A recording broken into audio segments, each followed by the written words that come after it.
بسم الله الرحمن الرحيم. عن ابي موسى رضي الله تعالى عنه عن النبي صلى الله عليه وسلم قال: مثل ما بعثني الله به من الهدى والعلم كمثل الغيث الكثير اصاب ارضا فكان منها نقية قبلت الماء فانبتت الكلأ والعشب الكثير.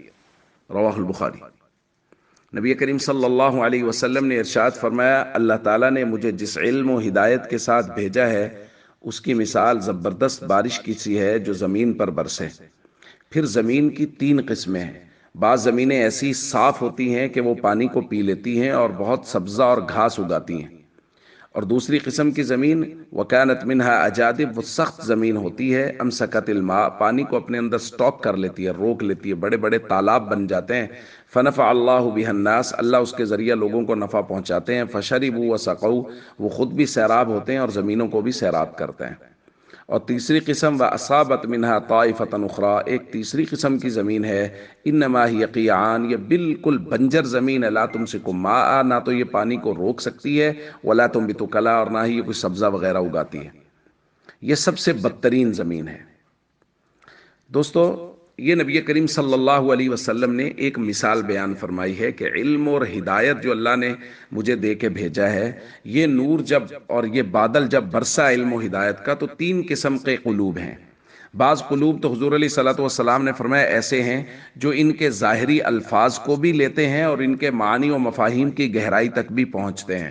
حضور نے اس کو تعبیر کی ہے، فَذَلِكَ مَثَلُ مَنْ فَقُهَ فِي دِينِ اللَّهِ، وہ لوگ جو دین میں فقاہت حاصل کرتے ہیں، خود بھی دین سیکھتے ہیں اور لوگوں کو بھی دین سکھاتے ہیں۔ یہ سب سے پہلی قسم ہے۔ یہ دل سب سے زیادہ مبارک دل ہے جو دین میں سمجھ اور تفقہ حاصل کرتے ہیں۔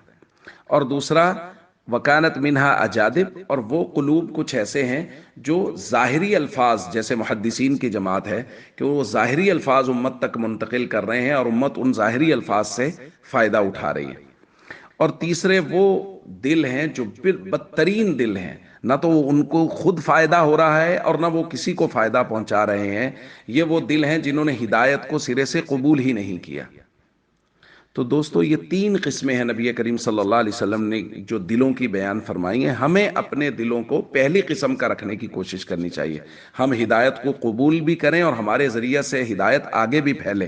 ہم فرائض و ارکان اسلام کے خود پابند بھی ہوں اور ہمارے ذریعے سے لوگ بھی فرائض و ارکان اسلام کے پابند بنیں۔ اور اگر ہم خود دین میں سمجھ پوری طرح سے حاصل نہیں کر سکے اور وقت گزر گیا، تو اپنی اولادوں کے بارے میں نیت کر لیجئے کہ ہم اپنی اولادوں کو ایسا بنائیں گے کہ ہماری اولادیں دین کے ظاہری الفاظ، قرآن و حدیث کے ظاہری الفاظ کو بھی سیکھیں اور اس کے معنی و مفاہیم کو سیکھ کر امت تک پہنچانے والے ہوں۔